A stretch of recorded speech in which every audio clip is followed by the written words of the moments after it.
Hey, I'm Dan. And I'm Derek. And welcome to the Gleeful Globe. So we're all aware of the wild events that are going on during 2020. So we figured that we should find and spread gleeful news to cheer everyone up and keep us moving forward. So without further ado, let's move on to our first piece of good news. Picture this. You're in high school running in a cross-country meet when you stumble across your rival, who's holding his ankles in pain at the side of the road.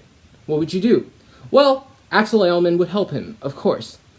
Aylman and Levi LaGrange did not know each other before the spur-of-the-moment show of sportsmanship at the Southwestern Small Schools Invitational. Aylman was trailing LaGrange with a half-mile left in the race when LaGrange rolled his ankle going up a hill. Aylman stopped to help Langridge and wouldn't leave his side even though he told him to go continue. Aylman accompanied Langridge to the finish line and even let him finish first. Climate change is one of the most pressing issues of our time.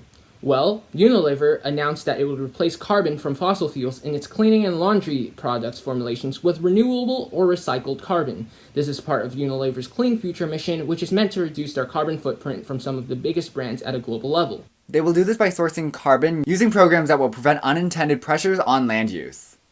Our next article is talking about how Hormel is offering college programs for the employees' kids. Hormel Foods has recently announced that they are going to be offering 2 years of college for the children of their employees. The program will begin in the fall of 2021 and will be open to all of the company's domestic employees' kids, regardless of the cost.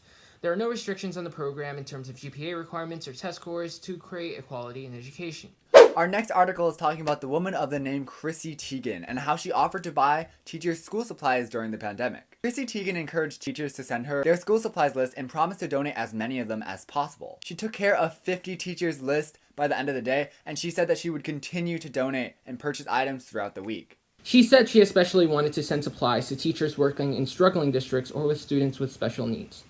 Well, coming from someone who's experienced a lack of classroom supplies in the classroom, this is certainly a welcome development. Have you ever opened up a lemonade stand on your block when you were an 11-year-old? Well, this 11-year-old boy used the money to donate 22,000 diapers to single moms. 11-year-old Carrie invested his summer lemonade stand profits back into his Hampton, Virginia community through diapers and baby wipes. When he visited his grandmother one day, he noticed a lot of women raising children on their own and he wanted to help. He raised thousands of dollars and he currently has been able to donate 22,000 diapers, which is only 3,000 short of his goal, which is 25,000. Now that is absolutely remarkable. Since our healthcare workers has done so much for us, how do we thank them? Well, Prabin and Mantej Lamba watched the sacrifices of medical workers and launched an initiative called Cards for COVID Heroes to let healthcare workers know how much they're being appreciated. They sent hundreds of cards to workers at 4 hospitals with a $10 Visa gift card inside. They also made an electronic version using a Google form that people were able to fill out, and their responses would be printed on pre-made templates. Our final piece of good news is that Navajo Power and Zero Mass Water gave 15 rapid access clean water systems to Navajo households.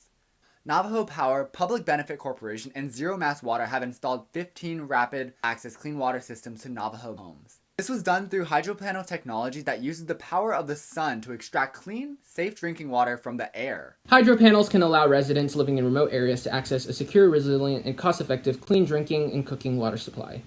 And that's all the good news that we have planned for this episode. So we hope that you guys enjoyed this episode of the Gleeful Globe. We'll be posting episodes weekly, so make sure to subscribe and share if you guys liked it. Come across any news that cheers you up and that you'd like to share, please don't hesitate to fill us in through this link, tinyurl.com/gleefulglobe. I've been Derek. And I've been Dan. See you next week.